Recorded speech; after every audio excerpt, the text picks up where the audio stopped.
Welcome everyone. It is Arki Hodges here, president of the Black Achievement Fund, and I'm happy to be with you all today for a great info session. Today, as you may have seen, we are going to have a class on the infamous Jack Johnson. For some of you who are not familiar with who Jack Johnson is, this info session today is going to be a real treat. Here was a real life badass. All right. And again, he's one of our ancestors, African American, who was absolutely fearless during the height of lynching and segregation and things like that. And he rose to become the heavyweight champion of the world. So today we are going to hear about his incredible story.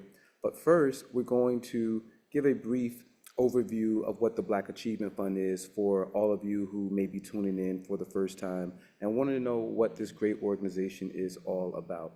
So I'll start there, and then we'll move into our presentation on Jack Johnson. What is the Black Achievement Fund? What is the Black Achievement Fund? The Black Achievement Fund is a nonprofit 501c3 economic and community development corporation. Our mission is very simple: to finance the grand development of Black America and beyond, $9 at a time. Our motto, 10 million Black people and our allies, plus $9 a month, equals $90 million every single month and over $1 billion a year. What can we do with $90 million a month? If the Black community right now had $90 million in a bank account, what could we do? We could begin the process of rebuilding all Black hospitals. And not just building the hospitals, but also supplying the budget to pay the salaries of the doctors, the nurses, the support staff. If we had $90 million in a bank account right now, what could we do as a collective, as a people right here in America? We could build a multitude of schools, and not just build the schools, but have the capital on hand to hire teachers that teach a curriculum that we've developed. Taking control of our communities once again, as we did in segregation. This is the essence of the Black Achievement Fund. $9 a month for our liberation. $9 a month. Now, we're not waiting until we get to 10 million Black people before we start. Since June of 2020, the Black Achievement Fund has gained a little over 3,500 members. We have members in all 50 states, as well as about 4 or 5 dozen members internationally. Since June of 2020, the Black Achievement Fund has given out thousands in scholarships to other Black Achievement Fund members. We've given out thousands in grants to our nonprofit partners and our nonprofit members. The Black Achievement Fund has opened our own Kemet Club here in Atlanta, which is our first members-only culture club, in which we have live events. Members come to socialize, have business meetings, rent the club out for private events, so on and so forth. All of what you see is paid for out of the $9 a month. Our grand project right now is our new Kemet retreat. We have raised capital and purchased our very first plot of land. We purchased 6 acres of land. And again, we're not starting with, we don't have 10 million people. We purchased our first plot of land with 159 people across 22 states over 24 months, with the average contribution being $40 a month. We own the land outright, no mortgage. This is a very simple model for the Black community to galvanize our forces, but more importantly, to be able to have a predictable budget to finance our development. When I go to conferences, when I go to meetings with other Black nonprofit organizations and activist organizations and things of that nature, all the solutions that are brought up require a budget. Every solution. There's absolutely no way we can, as adults, as leaders, get together, come together as a group of people, put forth a series of initiatives that we want to launch. And then after we do that, say, well, where's the budget going to come from? And then we begin to say, oh, well, we're going to apply for some government grants. Oh, we're going to apply for some foundation grants. Right now, we're in a political climate in which the President of the United States of America has rescinded virtually every single grant that they have found going to Black and minority people. They just announced $350 million being rescinded from HBCUs. So when we talk about what are we going to do, what are we going to do, how are we going to oppose this system in a way that we're able to sustain what we have and continue to prosper and to grow? And that is, we have to rely upon ourselves. We made the Black Achievement Fund's monthly requirement $9 a month because we wanted every single Black person to have the power to liberate themselves and to be a part of our overall liberation. We're not asking $90 a month, $900 a month.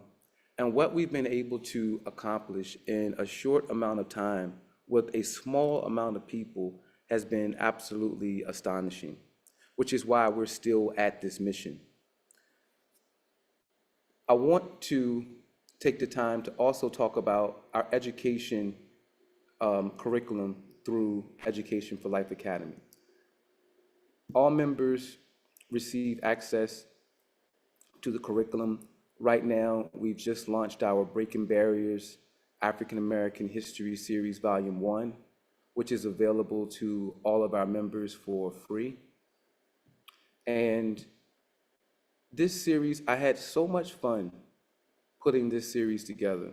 I learned so much putting this series together that I'm already more than halfway through Volume 2, which is going to be coming up next. And the class that we're going to be doing today on Jack Johnson is actually from Volume 2, all right? For all of you who would like to access this and you're a member of the Black Achievement Fund, you go to our website and you're going to go to the members only page, and then you're going to type in the password. If you have forgotten the password, simply email us at info@baf.solutions, and we will email you the password so that you can access the curriculum. It's going to take you to this page, and then you're just going to scroll down. And for those of you who this is your first time seeing our members only page, you can update your debit credit card there, your contact information. You can modify your contribution. If you want to go from $9 to $18 or from $18 to $9, you can do that there.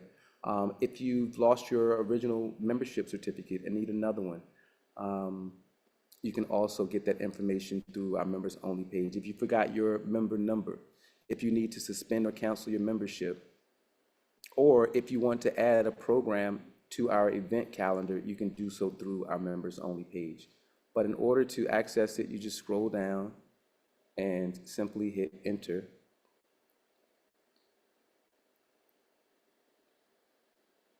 And it will take you into the class, the curriculum. Each class is structured in the same format. You have an overview, which we want you to read aloud, quick facts. You have a timeline, pre-lesson discussion questions, words and phrases to know, and then you have your assignment.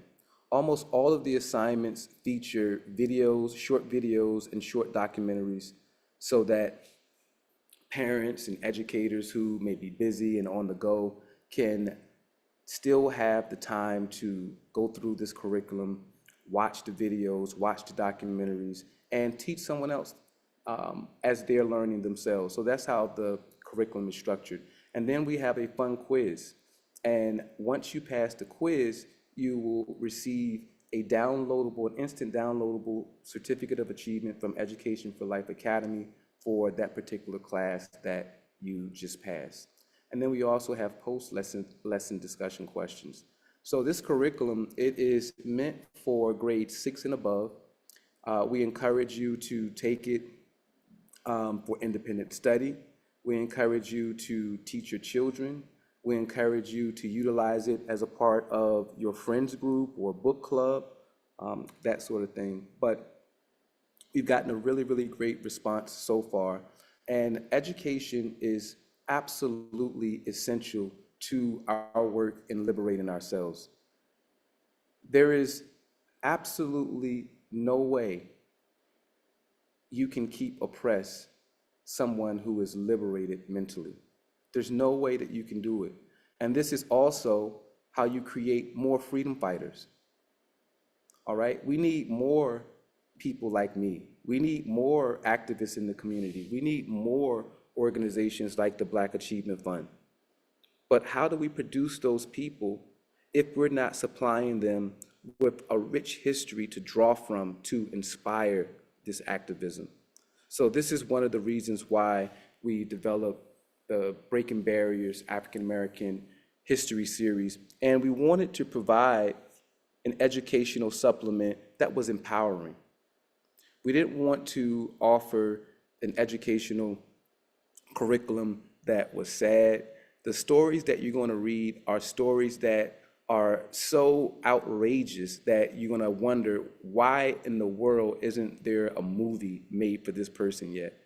So take the time, go through those 10 classes and learn something.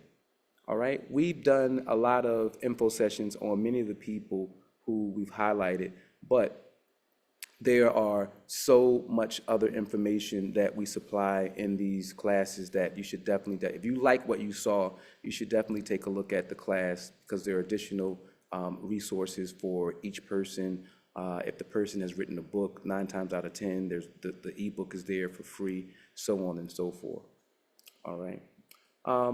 I also want to talk a little bit before we go into Jack Johnson about what we're doing in Toomsboro. Many of you already know that the Black Achievement Fund is building a retreat and residential community approximately 2 hours south of Atlanta in Toomsboro, Georgia.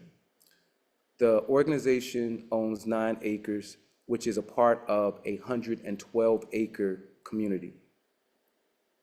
The goal of this community is to create a model community for Black people to recognize the value in creating these safe communities for Black people, as we did in segregation. During segregation, Black people had over 200 municipalities. And I say municipalities because that is what we're ultimately going for. We don't want to just build communities. We want to build municipalities that give us the ability to be self-governing, give us the ability to build and manage our own cultural infrastructure, our own schools, our own museums, give us the power to police ourselves. Once you start your own municipality, you collect all of the property taxes that are within your zip code, so you control the resources that are in your community directly. You appoint the first mayor, the city council, you hire the police chief, you hire police officers, they report directly to you. No other police officer outside of your community can come into your community and arrest you for anything. This is real power. This is real power. And we've retreated from this liberation strategy once segregation was over in favor of seeking to assimilate into mainstream American culture. And we've seen the glass ceiling with that. So we here at the Black Achievement Fund are saying it is time for us to focus inward, to recognize that we have all of the capital, we have all of the talent that is necessary to build our own cities right here in America that not only rival American cities, but best American cities. We want to be able to showcase what a city would look like if it was completely designed by African people with an African worldview, financed by Black people, governed by Black people. This is the experiment that the Black Achievement Fund is undertaking on behalf of our community, to provide a living model of what is possible. And this is why we need your support. To build these communities are not cheap, all right? Right now, we have lots available for sale. We are currently building our first 2 houses on the property, and we have been blogging the process as well. So if you go to our website and scroll over New Kemet, you'll see the New Kemet blog. We encourage you to check out the blog to stay abreast of all the progress that we're making in developing this community. And the blog features videos, it features information in case you and some of your friends are endeavoring to do something similar on the pre-development process for creating new subdivisions. So here is our blog. I'll be sending out another update sometime this week, but it's a great blog. Just again, we want our members to understand that we have the capabilities of doing what we're saying. We're not just talking these things and hoping to manifest them. We're talking these things and we're demonstrating how you manifest them as we go along. So I want to thank everyone for all of your support so far in the development of our New Kemet community, all of the donors. Right now, we are raising our last $50,000 to build our very first collectively owned guest house on our collectively owned land. So we need all of your support. If you have not donated, please make a donation. If you donated before and find that you have some extra money, please make another donation. We have just had our very first fundraising committee meeting for our $50,000 raise last Tuesday, and we're going to be having a follow-up meeting this Tuesday coming up. So if you're interested in helping us fundraise, please come to that meeting. You'll see an email go out for it tomorrow, but it's Tuesday at 6 p.m. on our Zoom channel. All right. Now, let's turn to Jack Johnson. All right, let me share my screen.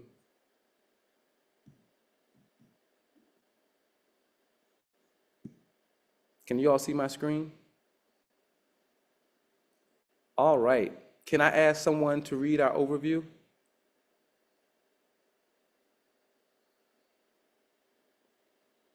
I need you to, Dr. Gloria, can you unmute? Thank you. Overview. Okay. Before Muhammad Ali, there was Jack Johnson, bold, brilliant, and utterly unbreakable. At the height of Jim Crow, Johnson defied every law of white supremacy by becoming the first Black heavyweight champion of the world. Living loud, loving who he pleased, and never apologizing for his success. His fights were more than sport. They were public battles for dignity, power, and identity. Hated by the press, hunted by the government, and adored by millions, Johnson's story exposed how one man's fist and fearlessness shattered the colored line in global sports. The class unpacked This class unpacks his victory and out of the ring, his defiant pursuit of freedom, and how his legend redefined what it meant to be a Black man in America. All right, thank you for that. All right, this is one of my, you know, when we think of sports activists, we don't go as far back as Jack Johnson sometimes. We tend to look at Muhammad Ali as being the pinnacle of the sports activists, especially in the realm of boxing. But as you're going to learn right now, Muhammad Ali was inspired by this man. He actually said that this man was the best heavyweight champion of all time. So now we're going to go to a video on Jack Johnson to learn more about his life. For the class, we have this short segment by Dave Chappelle, who talks about how important and fearless Jack Johnson was, but we're not going to play that today. Once the volume is complete, you'll have an opportunity to see that on your own. There's some cussing in it, so I don't want to on this Sunday. Jack Johnson was a black man back when white people lynched Negroes on weekend. They would send him letters saying, "You fighting a white man, and if you knock him out, we'll kill you." He said, "Just kill my black buggers, I'm gonna knock this white man cold." I know I'm bad, but he was crazy. This was the white man's crown, and everybody hated him for it. Jack Johnson was a man 100 years ahead of his time. Born in 1878, Jack grew up in Galveston, Texas, in a racially tolerant neighborhood. While Galveston may have been an oasis of tolerance, the rest of the world was decidedly not. Jack Johnson was bold enough to attempt to declare his personal independence in a world defined by race. In his search for money, he didn't have to grow from the ground. Jack started taking part in events called battle royales. These were contests where several black men were blindfolded and made to fight while the crowds drank and cheered and placed bets with blood money. Jack learned to fight mostly without the aid of his sight. He learns to read his opponent's movements like Braille, and he starts winning these brutal, degrading contests with alarming consistency. Jack builds enough of a reputation blindfolded that eventually he starts taking and winning regular boxing matches. While boxing was less segregated than the rest of the country, a man of any race could earn a living assuming he could fight. Jack Johnson could certainly fight. The only title in boxing that was truly segregated was the heavyweight championship. While black fighters had claimed the titles at the lower weights, the discrimination against black heavyweights ran deep until Jack Johnson got too good and too loud to simply ignore. At the turn of the century, prize fighting was technically illegal. In 1901, he fights a veteran knockout artist in Joe Choinsky. While Choinsky beat Jack, they ended up in jail, sharing a cell for prize fighting. An enterprising sheriff saw an opportunity and snuck 2 pairs of gloves to them so they could spar. It was in a jail cell where Jack was put through his professional paces. The sparring prisoners started drawing crowds, and the sheriff started charging to watch. Soon released on good behavior, and with a few new tricks in his bag, Jack would make his run at the segregated title. In 1902, Johnson makes his mark on the division when he upsets the 2-time former colored champion, Frank Childs. The next year, he faced off with the reigning champion, Denver Ed Martin, and beat him on points over 20 rounds. Jack Johnson's reign over the colored title alone made him a great. Many of his most difficult opponents he met in defense of the colored title. While he was proud of his accomplishment, Jack wasn't satisfied holding a title with a qualifier like colored in its description. As Johnson began his march toward the championship and the old guard of boxing closed ranks against him, the white champion Jack wanted to fight was a tank of a man named Jim Jeffries. By 1904, Jeffries had defended the title 7 times against exclusively white contenders. He retired undefeated, never giving Jack a shot at the title. Jack took that personally. The next champion was decided when underdog Tommy Burns won a 20-round decision over Marvin Hart.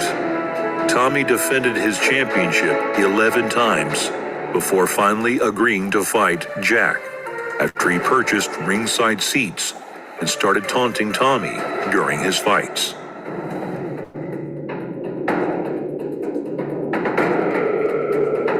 Burns was eloquent in his defense in taking on Johnson, spoke a quote worthy enough to credit him as the first true world champion. No venue in either the US or the UK was willing to hold the fight for fear of a riot. The fight eventually found a home in Sydney, Australia. With the understanding that if it got out of hand, the local constabulary would come in and stop the fight. The moment Jack Johnson finally comes to grips with the white champion, he smiles a gold-toothed grin at the crowd. Every Jack Johnson fight was in front of mostly white crowds that showered him in racial slurs and threats of violence. Johnson smiled through it. Within a few seconds, Burns was on the floor. Burns got up and was knocked down again. Jack's mastery in the clinch made the champion a ragdoll. Tommy looked like a teenager trying to wrestle with his new stepdad.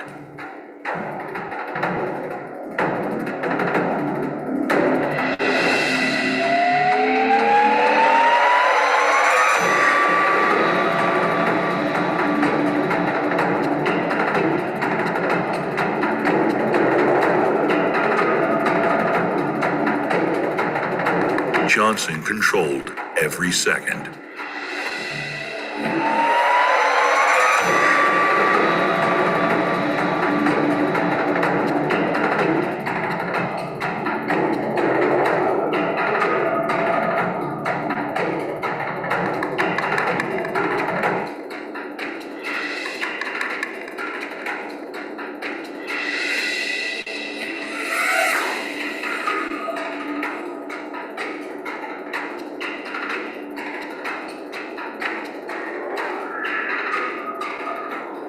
The film is stopped by local police the moment Tommy is about to hit the floor.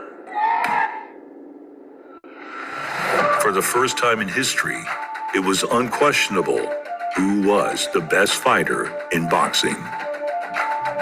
The boxing establishment searched for a white man able to beat him. It took them 7 years. Despite the occasional arrests, Jack Johnson was the freest black man in America. He did what he wanted, and the white world hated him for it. He lived a lavish lifestyle of cars, clothes, and had his own ideas on what race relations should entail. Jack Johnson is credited with desegregating more brothels than any man in America. He opened 2 mixed-race nightclubs, and he married 3 women, all of them white. The establishment was so thoroughly offended by Johnson's conduct that calls grew in the press for the retired, though still undefeated, Jim Jeffries to return and put Jack in his place. When Jeffries agreed, the public was whipped into a frenzy by the event that came to be called the fight of the century. Even men Jack thought of as friends, like his one-time mentor, Joe Choinsky, defected to Jeffries' camp to instruct him on Jack's tendencies. None of those people were in the ring to help Jim Jeffries.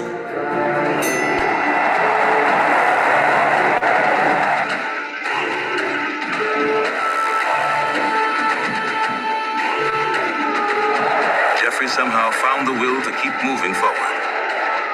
But Johnson's sharp, accurate punches were taking a devastating toll. Jack's spiderweb of a clinch game held the ex-champion in place as he literally and figuratively carried Jeffries, saving him from knockdowns, only to prolong the show and ensure there was no talk of a fluke or rematch. Jack did whatever he wanted to the formerly undefeated champion, and Jeffries was finally allowed to lose in the 15th.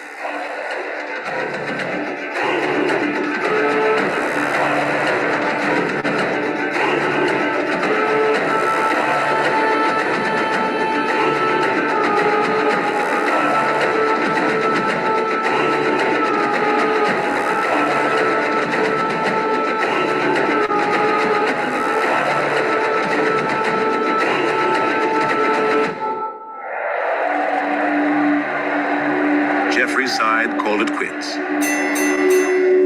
When word got out, race riots erupted across the country. Dozens were injured. 20 people died. Jack's biggest opponent would finally move against him. The U.S. government began to look at Jack Johnson for violating the Mann Act, a law made to prevent the trafficking of prostitutes and broadly enough to be used against anyone the authorities felt like deserved it. The words immoral purposes get applied anytime Jack leaves a state with his own wife in the passenger seat. He was found guilty by an all-white jury and sentenced to a year and a day. Jack skipped bail and flew to France. In Paris, the champion in exile is still defending his title. In 1914, he takes Frank Moran to a clear 20-round decision.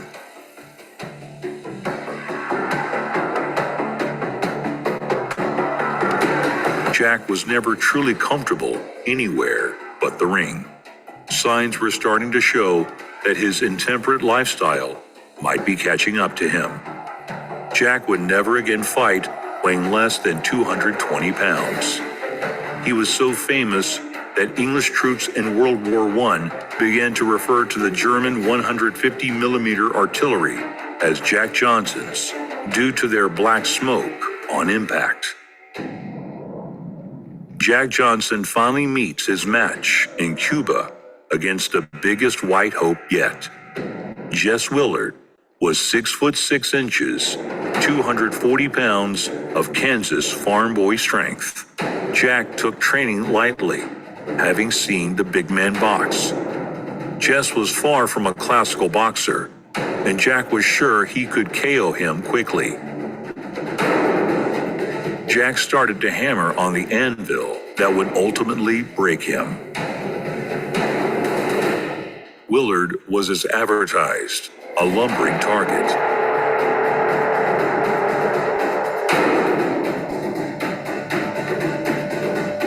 But the 45-round distance was a marathon.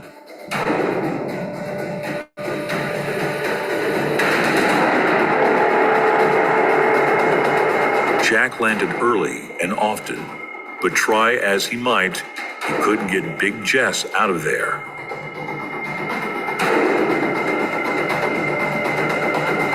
The tide slowly begins to turn on the 37-year-old champion.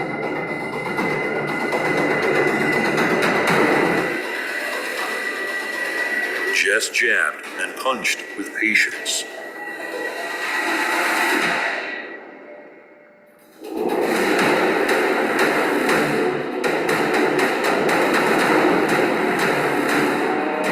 And after 26 grueling rounds, he was standing, and Jack Johnson wasn't.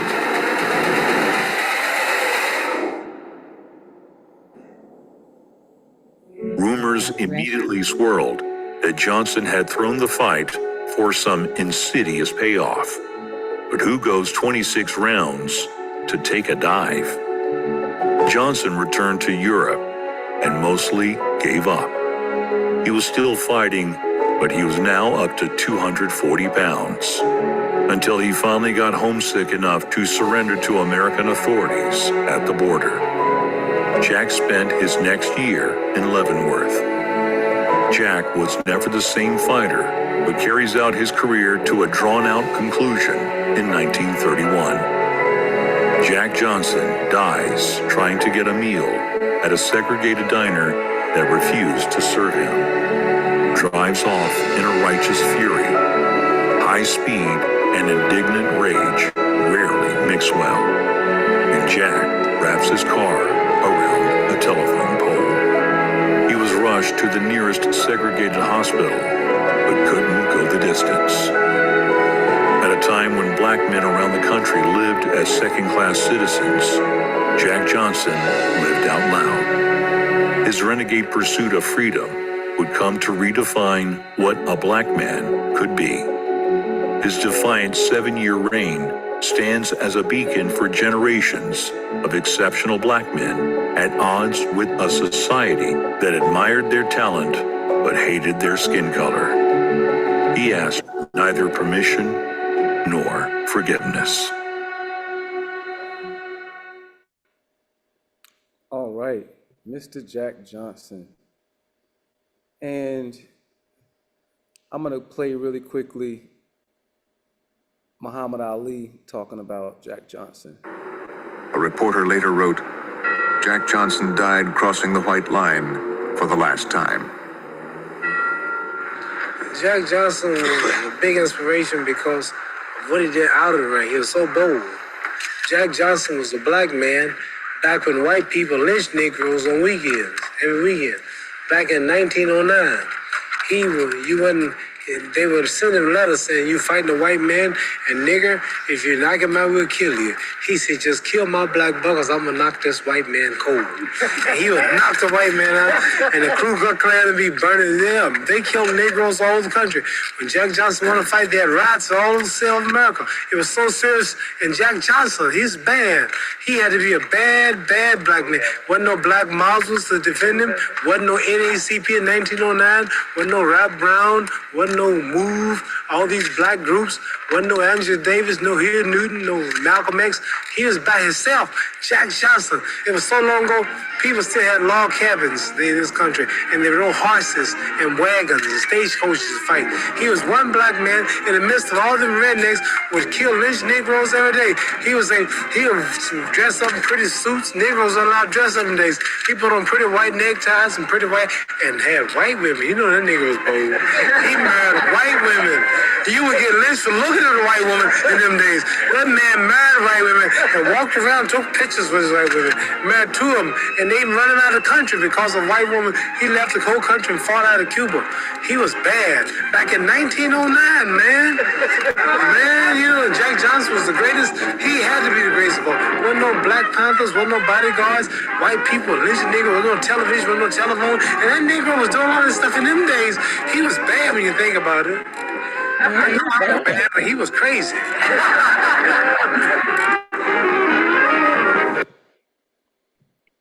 All right. Jack Johnson, everybody.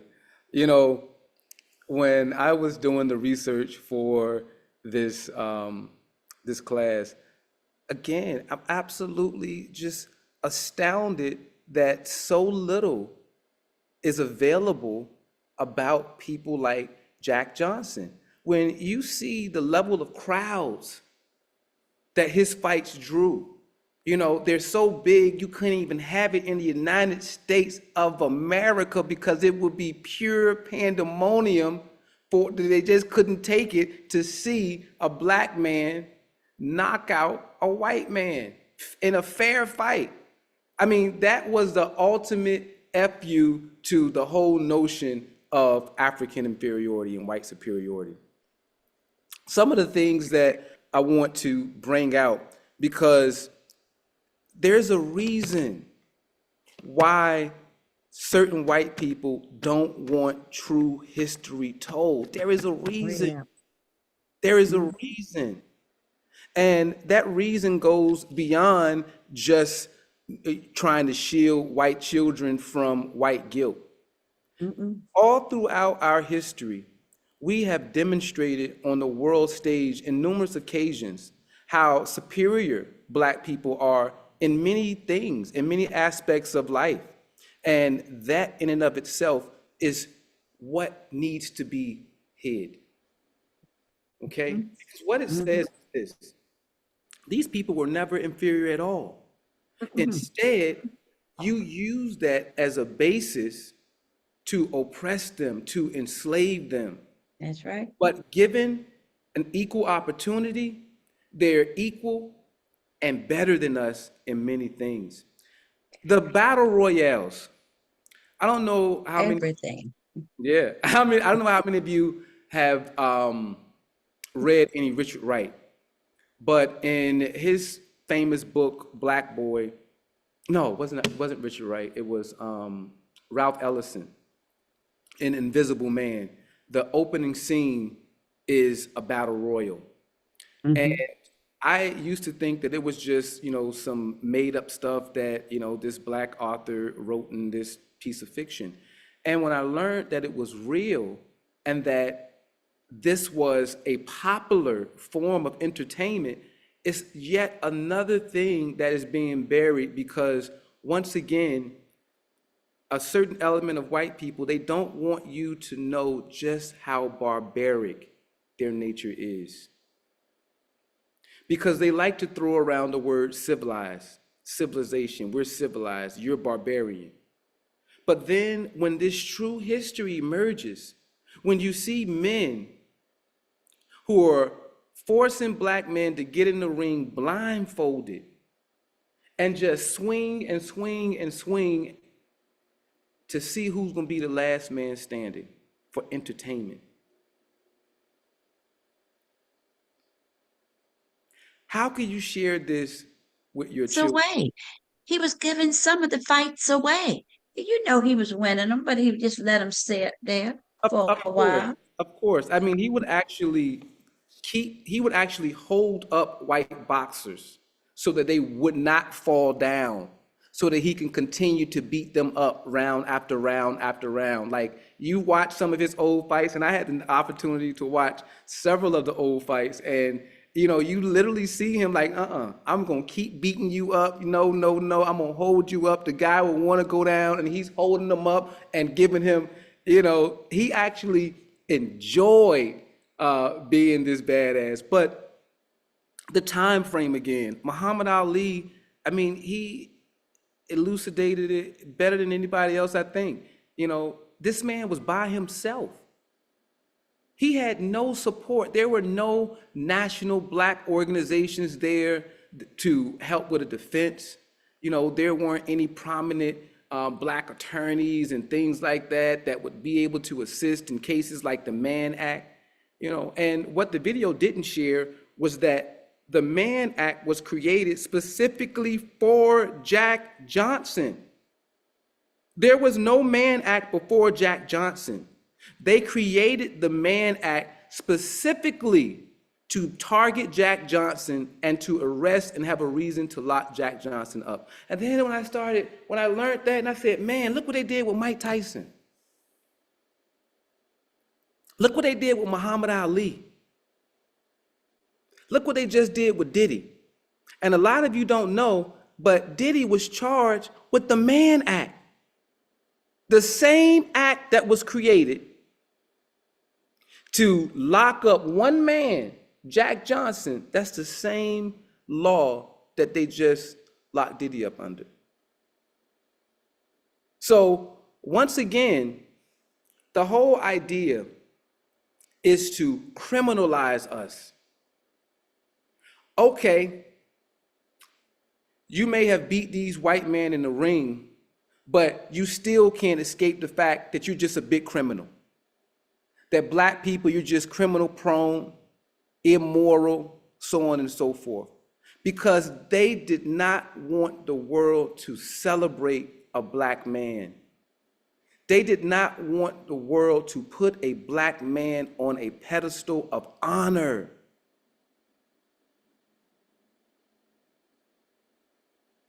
So they criminalized him. forced him out of the country. What we're dealing with the right-wing white people, with the racist white people, with the white supremacists, I mean, it is a level of mental illness that is incomprehensible. So I need you all to share this curriculum. I worked real hard on this curriculum to find some really solid, empowering videos, documentaries of Black people who have been suppressed in history, even within Black history circles. How often do you hear about Jack Johnson during Black History Month?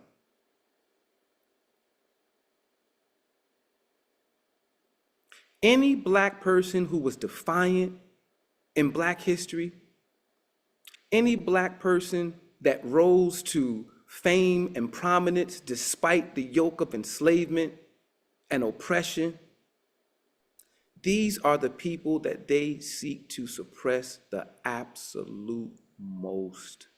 That's right. We got to do some praying for Jasmine because she is not afraid and she has everything written down. You can't go back and say she's wrong. I mean, and She's this, good. and she's coming from this legacy of fearless Black people. When I see a Jasmine Crockett, I see an Ida B. Wells. Yeah, that's right. That's right. You sure But do. again, if we don't know this history, we feel like a Jasmine Crockett is just an aberration. But Yeah. she's just another freedom fighter in a long tradition of African American female and male freedom fighters. And there were so many more than what we have now. We've been tamed. Oh, yeah. We Yeah. have been tamed Big in time. so many ways. And our education has diluted our consciousness. And because of that, we are producing less activists. We're producing less and less people who are courageous to confront this injustice. Do we have So, something like that, you think, for real? I mean, because you got to go back. You remember the Woodworth downtown, and you remember in Portsmouth, they were like 2 blocks apart. One was for the Black and one was for the white.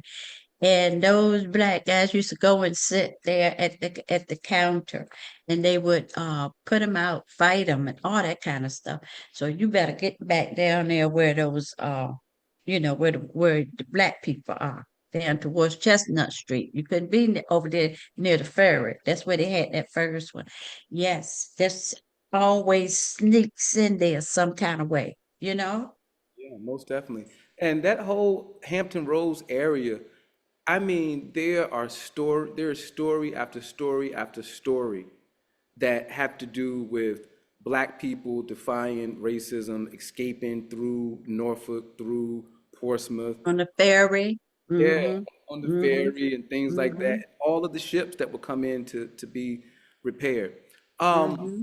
I also want to bring up the fact, just continuing this conversation about the power of a Black person obliterating the color line.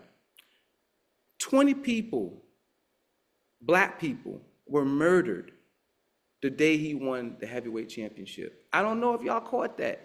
Yeah, I heard that, but I didn't. That came from them fighting each other, or did they go out and? Riots. After Oh, he won that heavyweight championship, there were riots all over the United States of America. White oh, people went and took their frustration and rage out on innocent Black people, innocent Black communities all across the country. 20 people were murdered because of Jack Johnson beating this white man. I mean, this is how serious this whole idea of maintaining this falsity of white supremacy is. yeah. That a man would go and literally kill another person. I wonder how does it get in their head? How does that get there? You know? You know, it's deep. is really deep. And you have to really go back deep in history to really be able to understand the mentality and where that mentality came from, how the consciousness of white people evolved based on their environment and their circumstances. Okay, the fact that we have any white people that are non-racist is a credit to just God in general, because to be reared in that type of environment, to be taught hate, to be taken to lynchings and those sort of things, to reinforce this idea that you're superior over someone else, and then for a large portion of those people to reject that privilege. That's huge. That's huge. But it doesn't take away from the fact that as a collective, we're dealing with a people who idea of humanity is abstract to us. All right. Brother Caleb has his hand up for a while. Oh, I'm sorry, Brother Caleb. You got the floor. Um, Battle Royale, not only grown men, they pick grown men, but they also pick children as well. But I want you to go a little further than Jack Johnson to Joe Gant, I believe. I think that his last name, Joe Gant, who battled this, who was about the first heavyweight champion, black heavyweight champion, and that one went for over 48 rounds. Yeah. That's another thing that people don't realize about the boxing world. When some of these rounds, 45 rounds. Can you imagine a heavyweight fighting 45 rounds? And the last fight that Jack Johnson fought, in which he lost to that giant in Cuba, he was 37 years old, overweight, unprepared, and still didn't go down to like the 26th or the 27th round of a fight scheduled for 45 rounds as a heavyweight. Yep. I mean, this is how tough these people were back in the days. So thank you for that, man. But yes, the battle royales wasn't just for black men. They also used it for black teenagers as well. And that is the scene that Ralph Ellison depicted in Invisible Man with teenagers actually in the battle royale. But for us, this history is empowering. I can't understand why any black person would not share this story with their children. I can't understand how any black person wouldn't share any of these stories with their children. All right? Because we're showing you that we were badasses way back then. We didn't just sit around and let someone enslave us and we were just passive and we were just fearful the whole time. When I went back and created this curriculum, I mean, I was just absolutely astounded at the level of resistance, constant resistance that black people put on the system of slavery. They didn't give the system a moment to rest. So take some time this week. The curriculum volume 1 is free to everyone. All right. Make sure that you share it with other people. I'll be donating a portion of all of the sales to our Pyramid One fundraiser. So for those of you who are members, you got it for free. But when you share it to other people, they'll still get a discount. It's $39.99, but with the discount, it's $24.99, and the promo code is BAF supporter. So for all of your friends, please share the curriculum with them and give them the promo code so that they can get the discount. All right, we have Sister Rose. You have your hand up? Yes. He was more than just a fighter. Because I remember hearing the story before. He was an inventor. He was a screw businessman, and they also said that he was a flamboyant motorist. Yeah. But while he was in jail, he invented a tool to help tighten, loosen, fasten device. And he patented his improved wrench in 1922. The tool was designed with a strong gripping action and could be easily disassembled for cleaning and repairing. So there was a lot of things. He Wow. was a club owner. He endorsement deals throughout the boxing career. And I know he did a lot more than just box because I heard the story before, exactly where I heard it, but I know he's more than just a fighter. Thank you so much for that. I didn't read myself about the invention that he did, but I'm going to go look that up and add that to the class. But you're absolutely right. He was far more than a boxer. He was an excellent businessman. He owned, I mean, tons of cars. In addition to that, he was a nightclub owner. He didn't just own one nightclub, but he owned two very successful nightclubs. And these nightclubs were patronized by Black and white people and prominent people as well. So thank you for adding that. Yes, he was far more than just a boxer, you know, and he knew what him being heavyweight champion meant to the Black community, to the rest of the world. And he made sure that he was going to always be himself and to always challenge the color line, to always challenge segregation, even in the midst of all of these threats. You know, this man walked around alone. He didn't have a gun on him. He didn't have bodyguards or anything like that. And he's the most hated Black man in America for a long period of time. So he was an absolutely true badass and someone that we should be holding up, you know, and showing people like, look, we were defying this stuff way back when, way back when, way back when. Thanks, Rose, for that information. I want to, I'm gonna go ahead and stop here. We're at 2:58. Are there any announcements that we need to make? I know I mentioned earlier that we have a fundraising meeting on Tuesday at 6 p.m. on our Zoom channel, and we also have our postponed Kwanzaa meeting. All right, so for those of you who are interested in participating in our Kwanzaa, the meeting will be on Wednesday at 6 p.m. on our Zoom, and the fundraising meeting is on Tuesday at 6 p.m. All right. So I want to thank all of you for your support of the Black Achievement Fund. Please I make. think Sister Rose put her hand back up. Yes. All right, Thank Sister. you, Sister Faith. Faith, I'm sorry. The password is We Rise. You're not supposed to say it. We're live. So, yes, the password We is. lie. I said we lie. Oh, all right. But email us at info@baf.solutions and we'll get you that password right away. Okay.